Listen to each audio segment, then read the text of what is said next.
This video is an overview of dihybrid crossing for BI-112 students at Mount Hood Community College.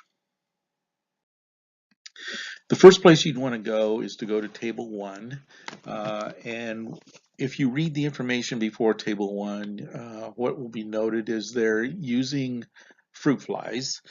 And there's two different traits. So a dihybrid basically means you have two specific traits and they're on different chromosomes.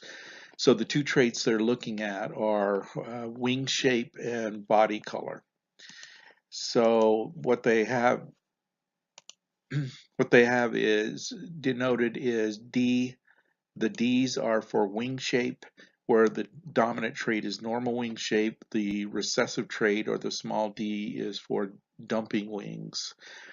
And then the E is for body color, and dominant E would be for normal body color, and the recessive E, or the small e, would be for ebony color. All right. So what I've given you in Table 1 is I've given you the first and second gamete, so basically sperm and egg.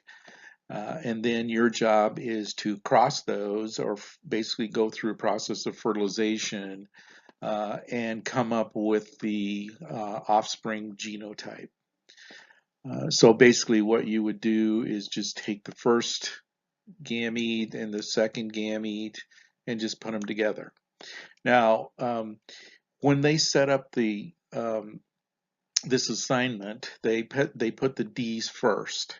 So to be consistent, you should always put the D's first and the E's second.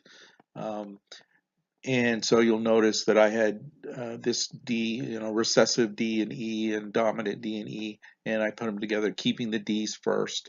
You'll also notice that I always keep the dominant trait letter before the recessive trait letter.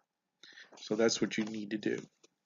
Now, the other thing you need to remember about dihybrid crossing in setting up your gametes is the idea of independent assortment. Because the two traits, the wings and the ebony color, are on different chromosomes. So if you remember from meiosis, when you line up as a tetrad during metaphase 1, then you can line up in two different ways, depending on which side the alleles are on when they line up during metaphase 1. And so in this case, we can have 4 possible alleles for the two different traits. I'll go over it a little bit more in the next section, but kind of remember the idea of dihybrid. You're going to be looking at two different traits on two different chromosomes, and that there can be 4 possible gametes depending on independent assortment. All right, so your job is to just go through and fill out this section of the offspring genotype for Table 1. The next step is to go to Table 2, and in Table 2 you're going to take the information that you got from Table 1. You're going to go through that information and manually identify how many of your offspring gametes genotypes did you get that were homozygous for both traits. And you just manually count them, and then you just put them under experimental, and I just arbitrarily chose 2. And then you'd go through after that's done, and you would see how many were homozygous for wings and heterozygous for body color. Okay, and then count those manually. And I just said, well, we didn't have any of those, so I put 0.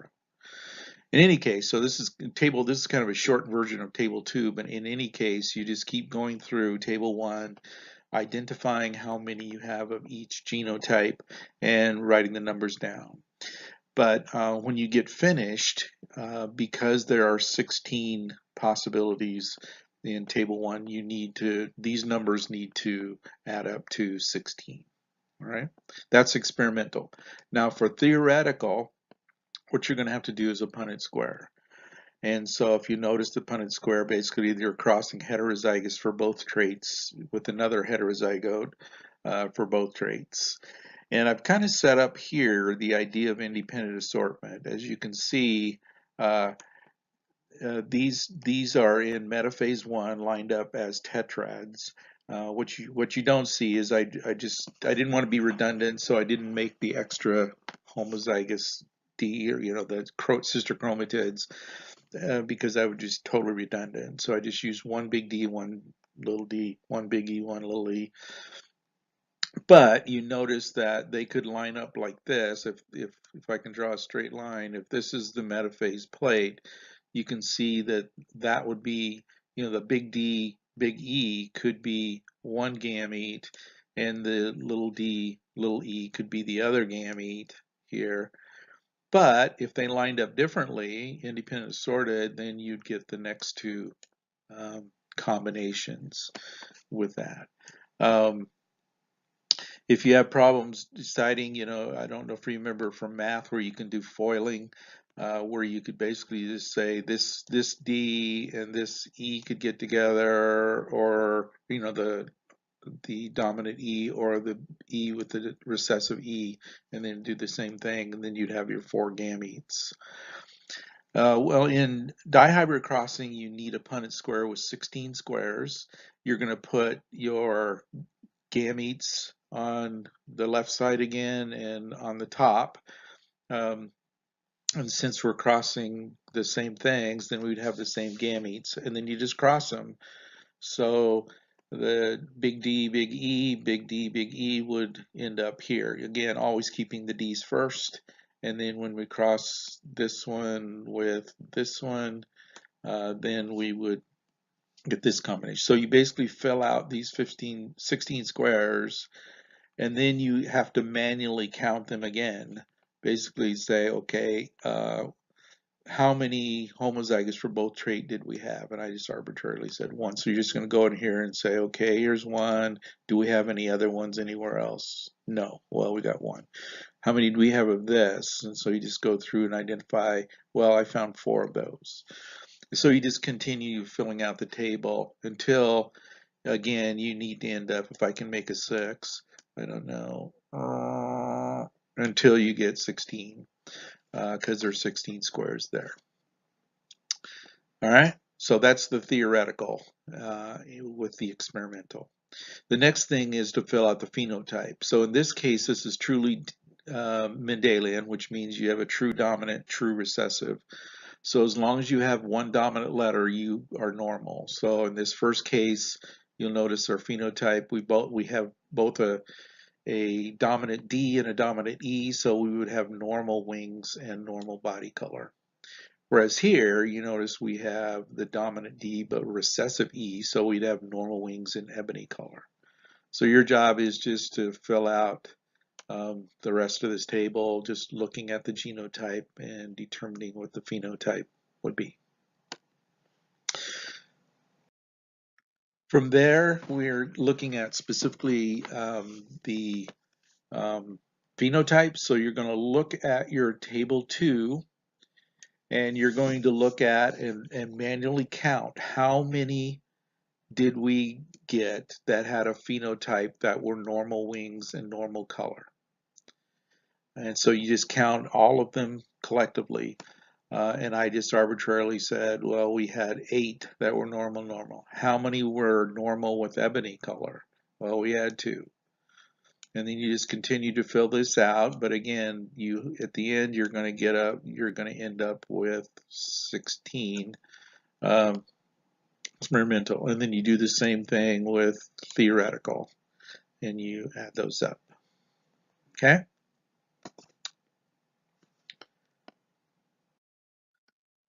All right, so looking at the dihybrid problems, these are a little bit more difficult, and basically most students have the issues with setting up the possible gametes. So again, what I like to do, as we did with the monohybrid, is write down what I know. So I just read, if we just read number 3, so this is under dihybrid problems, number 3, where it says in summer squash, white is dominant over yellow. So I put a big W for white, a little w for yellow, Remember, always put a little line over the W for yellow, and always use the lowercase letter of the dominant trait for the recessive trait. So we don't use a Y. And then it says disc-shaped fruit is dominant over sphere-shaped. So we have a big D for disc and a D for, now you can use any letters you want, but usually it's easier if you just follow the first letter of the dominant trait. Okay, so we've got that, and so what it says is we're going to cross a plants of sphere-shaped fruits. So sphere would have to be two little d's because it's recessive. It's heterozygous for white color. So I basically wrote that right here. And we're going to cross it with a plant that's yellow fruits. So yellow would have to be two little w's. And then it is heterozygous for disc shape. And so I always kept, since I started with the D's on the other one, then we're going to make sure the D's are first on the second one. So this X basically means that we're going to cross those. So our possible gametes are, again, I don't know if I can, well, this D here, let me erase this stuff. Okay.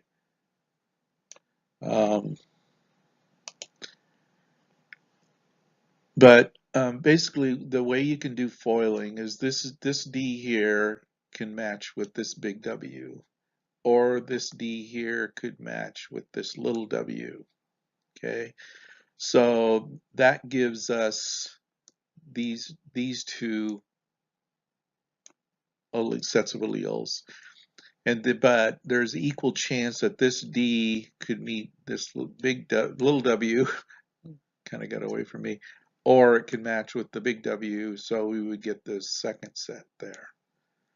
And then this big D with the little w, big D with the little w, so that's what we got here. And then the little d with the little w and with the other little w. And so we get these here. So those are your four gametes. And then they're kind of offset. Oops, I guess my slide, but you can just imagine there's another set down here. Okay. Neat. Okay. And so what we're going to do again, put them on the left. And it doesn't matter which one you put on the left, which one you put on the top, it's going to come out the same. But you're going to list them on the left, list them on the top. And your genotypic ratio on monohybrid, we had you list, tell if it's heterozygous or homozygous dominant, homozygous recessive. Here, that would take a lot of writing, because here, for example, you'd have homozygous recessive, homozygous recessive for that, heterozygous for that, heterozygous for that, heterozygous for that, and just, it would be very, cumbersome. So all I'm asking is you just write the letters of the alleles and keep them together. And then just, again, physically go through and count how many did I get of this? How many did I get of this? And then when you're done, cross-checking by making sure you have 16. Okay.